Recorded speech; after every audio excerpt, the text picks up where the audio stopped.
According to the National Confectioners Association, 80% of Americans who are giving gifts to their sweetheart on Valentine's Day plan to share chocolate and candy. And if there was any doubt about whether that's a good choice, 94% agree that's exactly the gift they want most. And for those who don't have a sweetheart, 43% plan to buy a box of chocolate for themselves. All those sweets will add up to about $1.7 billion in sales in the U.S. alone. The tradition of expressing one's love on February 14th dates back centuries. But the romance between chocolate and Valentine's Day appears to have begun in England in 1868, when Cadbury introduced a gift box of chocolates in the shape of a heart, and a new tradition was born. Today we'll hear from Professor Nancy Koehn about her case entitled Candyland, the Utopian Vision of Milton Hershey. I'm your host, Brian Kenny, and you're listening to Cold Call. So we are all sitting there in the classroom. The professor walks in and they look up and you know it's coming.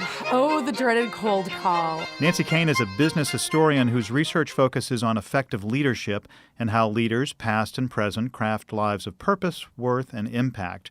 Her most recent book, Forged in Crisis, The Power of Courageous Leadership in Turbulent Times, spotlights how 5 of history's greatest leaders managed crises and what we can learn from each of their experiences. And Milton Hershey didn't even make the cut, so it'll be interesting because he's had a pretty impressive life, Nancy. He certainly has. Thanks for joining me today. It's my sincere pleasure, Brian. What inspired you to write this case? You know, that's a great question. I had read a little bit about his bankruptcies. So I love Hershey's chocolate. My mother loved Hershey's almond chocolate bars, and I grew up with them. And, you know, everyone knows the Hershey Kiss. And I, unlike many more sophisticated chocolate lovers, didn't mind the slightly waxy elements of the Hershey's milk chocolate bar. So I learned that he had gone bankrupt a number of times. And, you know, we don't write about failures a great deal at the Harvard Business School. Historians don't write about failures because people who fail in organizations that, you know, don't succeed actually don't really want to tell their story more often than not. So I started digging into the failures. And the more I learned, the more fascinated I became by him and what he created. He was a candy maker at heart. He was an entrepreneur.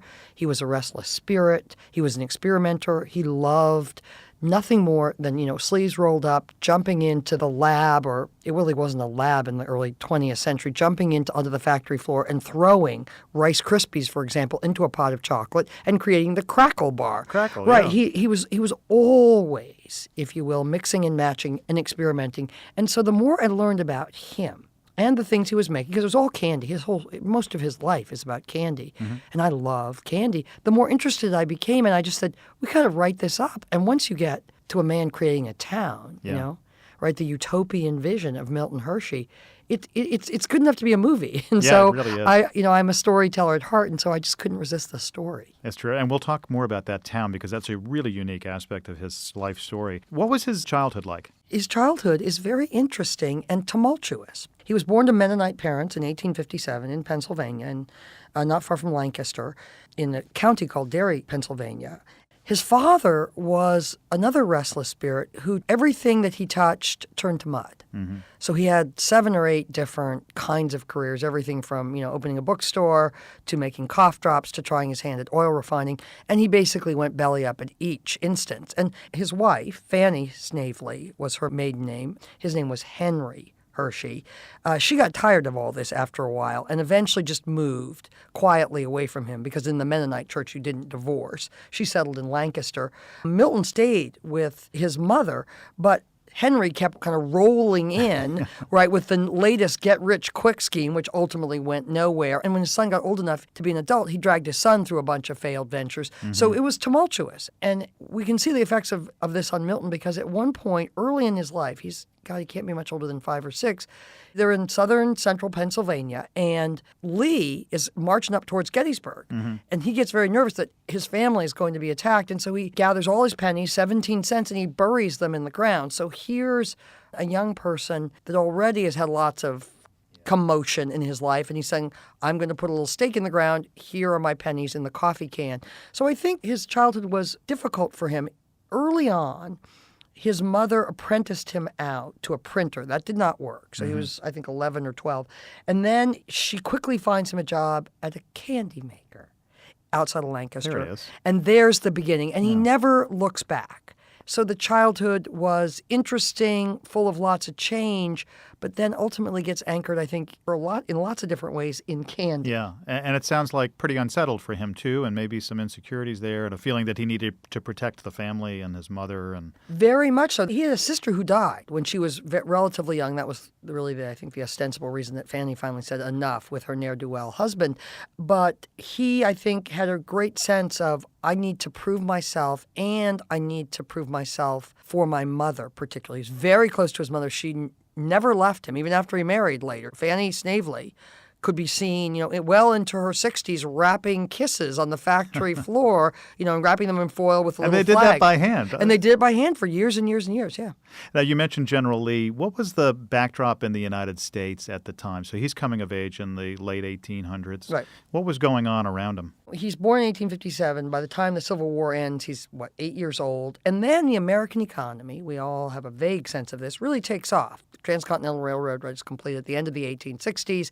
What Alfred Chandler, the great business historian, would call the second industrial revolution arrives in terms of the coming of managerial capitalism, the rise of large businesses, first railroads, steel, eventually automobiles, mass retailing, cigarette manufacture, food manufacture. Henry Heinz will get his start here along with some of the great meat packers like Swift and Armour. It is a moment of great economic and social advancement and corresponding increases in income inequality. But overall, at a grand kind of, if we would use this modern language, GDP level, that was not the language Milton Hershey or any of the American presidents would have used in the late 19th century. But at that level, American incomes are rising. So being able to afford something like candy and eventually chocolate, which was largely non-existent until the 1870s in America, not very popular at all until the turn of the century, was now becoming something that more and more Americans could do. They could afford candy. What was the state of the candy industry at the time? So the state of the candy industry is, just imagine Little House on the Prairie or Little House in the Big Woods, and Pa goes to the general store. It was lemon drops. Yeah. It was like candy ginger. It was peppermints and candy canes. It was what today we would call pralines, but small, like maple sugar candies. But we had nothing like M&Ms, nothing like Twizzlers, nothing like malted milk balls, nothing like gummy bears. It looked nothing like, in variety or the spectrum of possible taste, the candy aisle in any store or the space underneath the register at any counter. Yeah. There's a recurring reference to cough drops throughout the case. Cough drops seem to have been very popular at the time. Very popular. They were like today, partly a candy. Yeah. Milton's father, Henry, and Milton get into a couple of different cough drop making and selling enterprises or ventures which don't work. But cough drops were popular. But again, like the other candies that we just talked about, these were sold in small stores, largely in bulk. So you didn't say, I'll have a roll of Lifesavers, right, or a bar of sugared maple. You had a barrel, and the shopkeeper scooped up a little bit of lemon drops and put them in a paper bag for you. The way we can think about this relative to our times, and it ties back to your introduction, Brian, is in about 1870, the average American consumed 25 pounds of sugar a year. So that's everything, right? That's mom's apple pies, that's, muffins, that's whatever you could sprinkle over your fruit in the summer. And today, the average American consumes close to 150 pounds of sugar, so 6 times as much. So we just didn't have the supply of sugar. And we didn't have many other kinds of inputs like effective, efficient, tasty, and non-perishable ways of making chocolate. Yeah. Because chocolate is by far and away still today America's favorite candy ingredient. And it just didn't exist in anything like its form or quantity then. But in these early entrepreneurial attempts that Milton made, chocolate was nowhere in the picture. And he did fail. Can you talk a little bit about what he set out to do and maybe what he learned from it? By the time he's 30, he's failed in 2 different kinds of candy businesses. He's not yet making chocolate, and he's not yet making caramel, which will be the runway, interestingly enough, to chocolate for him.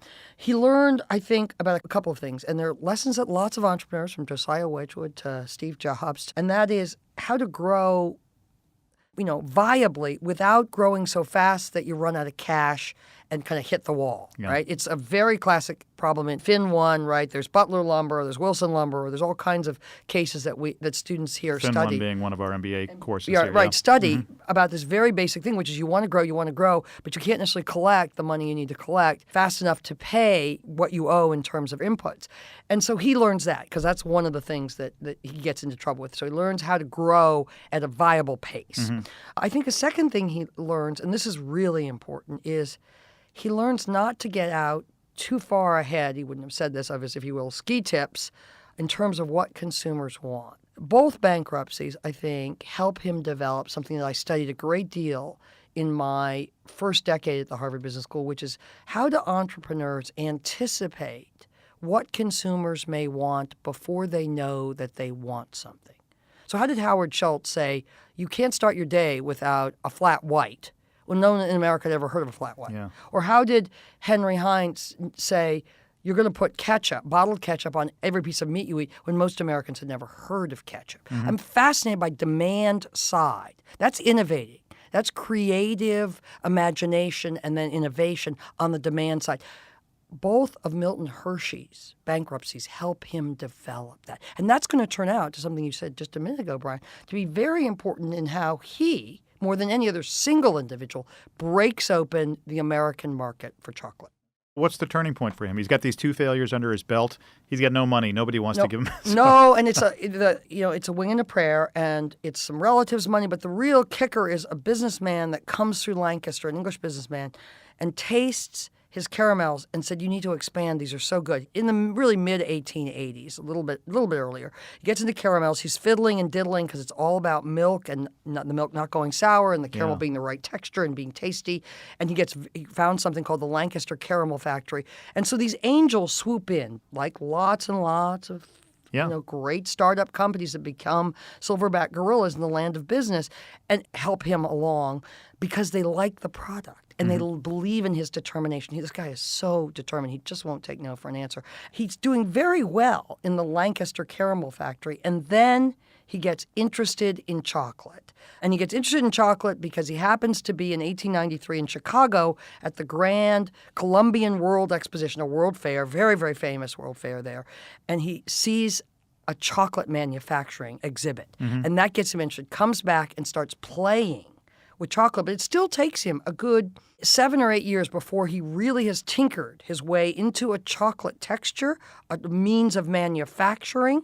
Because what's a chocolate bar supposed to look like? You don't know that before you have mass chocolate bars, right? Mass marketed chocolate bars. So a way of putting it together. So it takes him a good 7 or 8 years before he's really ready to say, I'm done with caramels. I'm going whole hog for chocolate. And that really begins to happen in the very late 1890s. He sells the Lancaster Caramel Company for $1 million, takes that money and pours it into chocolate and into milk chocolate. Because another interesting historical fact, what chocolate there was around, going all the way back to the Baker brothers, many of your listeners who are cooks will know Baker chocolate. That goes all the way back to the late 1700s. The Baker brothers were using dark chocolate. Yeah, that's not the kind of chocolate you would snack on. No. And its health benefits are not known. It's not like it is today at all, dark chocolate. It's mostly bitter, and people use it with sugar to make hot chocolate for their kids. So it's a very different market. But Hershey is convinced that milk chocolate, and he's piggybacking on people like Nestle, who in Switzerland at this time is really beginning to produce milk chocolate that tastes delicious and can be sold and won't go bad. And so he really is riding a wave that's not so obvious in Pennsylvania, but that's happening in other parts. And his stake in the ground is milk chocolate affordable. Milk chocolate. He makes another really important decision, which is I'm not going to be a luxury good. Which was different because at the time, chocolate was considered a luxury Largely good. a luxury. Yeah. So even Cadbury, which eventually becomes a really successful mass market company, they start out selling primarily to wealthy Britons. This is the point in the case where I started to really see him as a visionary, somebody who was innovating in really interesting ways. And I thought it began just with the physical plant and the way he set up the manufacturing plant. Can you talk about that a little bit? Sure. A lot of entrepreneurial success is based on placing these unusual bets with a lot of people telling you, it's never been done before, you can't do that. And the entrepreneurs say, I think we can. Another one of those decisions, besides, we're going to mass market it and we're going to do milk and we're going to figure out how to make this taste really good. And another one of those decisions, I'm going to build a town. Yeah. I'm going to build a factory in a town and I'm going to locate it in a place where I don't really have a lot of transport. It's not like you're in New York or Philadelphia or Boston. It's not clear initially how we're going to easily reach lots of markets, but the draw for Pennsylvania was twofold. I guess threefold. One, close to his family, that was important. He will quickly hire lots and lots of Hershey's. This will be very much a family company, like Heinz, like Wedgwood, like Estee Lauder, like lots of companies that start off in someone's kitchen, and the family becomes the first set of partners and employees and flag bearers. The first reason, my family's there. Second reason, there's really good dairy cows. Yeah. I need a lot of milk. Thirdly, there's really good fresh water because you need a ton of water to make chocolate. You need water at almost every step of the way to wash the cocoa beans, to mix in with all kinds of ingredients, and to just run through some of the products in the factory. So he's going to set up his own vertically integrated factory and then surrounding town. Mm-hmm. And that this vision really gets built out in his head and then in reality, in material form, between about 1900 and about 1908, with a lot of it done in the first years. And the factory is set up so that it really can be mass-produced. Again, none of this has ever been done. So we're going to bring the cocoa beans in here. We're going to roast them. The stuff travels. Now, initially it's by cart, and it's messy, but eventually it will travel by conveyor belt. The cocoa beans will travel into the pounding factory. They have to be ground to just the finest powder. Mm-hmm. It's incredibly dirty, incredibly complicated, incredibly loud. Lots and lots of workers lost a lot of hearing in that room. And then that powder has to then get mixed with a whole bunch of stuff very carefully and in a very, very specific order. Rivers of chocolate will travel to where they need to get to be poured into these trays, all of which say Hershey in bar form, right? And then they will be cooled. That has to be exactly the right temperature. And then they'll be flipped over initially manually, later by machines, and then wrapped by hand and then packed. The whole factory is set up in a very, very innovative, very logical way, as opposed to, this is a little lemon drop company outside of Philadelphia. We make the lemon drops, on a bunch of tables, and it's a small batch operation with about 10 people making lemon drops. This is set up from the get-go, even though he doesn't yet have the market, to be a factory in which he can produce thousands and thousands and thousands of bars a day, and in which he can expand and incorporate the latest technology. So the main factory in Hershey, Pennsylvania, and if any of your listeners have been there, they know how much the town still smells like chocolate. Mm-hmm. The main factory for Hershey Candy Company is still the factory he built. Yeah.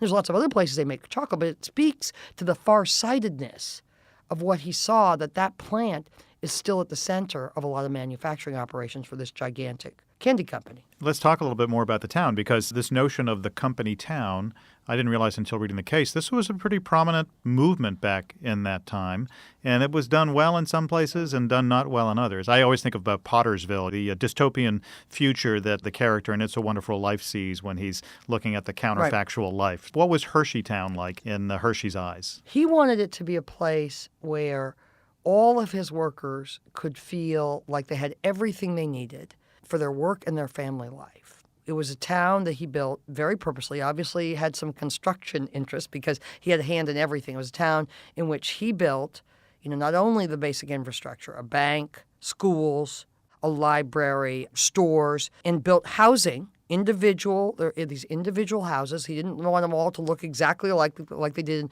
George Pullman, the railroad car magnate's town outside of Chicago. They were on streets like, Cocoa Avenue, and each of the streetlight shades are Hershey's Kisses. It's all very much Hersheyed, if you will, but not only is there housing and all the services, there's a pool, there's a dance hall, there will be the beginnings of an amusement park, but he wanted a town in which people could spend their whole lives and feel like they lived in a wonderful place, an egalitarian place. So when I say utopian vision in the title of the case, that's what I'm talking about. That was his driving train of ideas here. But there was some shall we say, dissension along the way. He did have to deal with some workers' issues. There was no OSHA back then, but this was the days where unions were forming, and there was some activity they had to deal with. Can you describe that? Sure. When you own the business, the working conditions never appear the same as when you work for the man or woman who owns the business. We're never going to make those exactly the same picture. And I think all along, people that worked for Hershey had some qualms about it. Not that he had any shortage of people that wanted to come to Hershey, Pennsylvania. He had plenty of people who wanted to get there and be there and stay there. But, they worried about whether he was kind of watching over them a lot because he was always wandering through his bank or his library or his theater. In the 1930s, with unemployment, well, by 1935, it's down from its high of about 26 or 27% in the midst of the Great Depression, but it's still plenty high. It's 20% or over. And real gains in union membership and union clout start to unfold and really multiply. The CIO organizers come to Hershey's plant about just after the sit-down strike at GM and try to organize. And eventually they do. They eventually, with a lot of division in the workforce, some of the workforce wants to stay on the job just the way they are. Some of the workforce wants to unionize.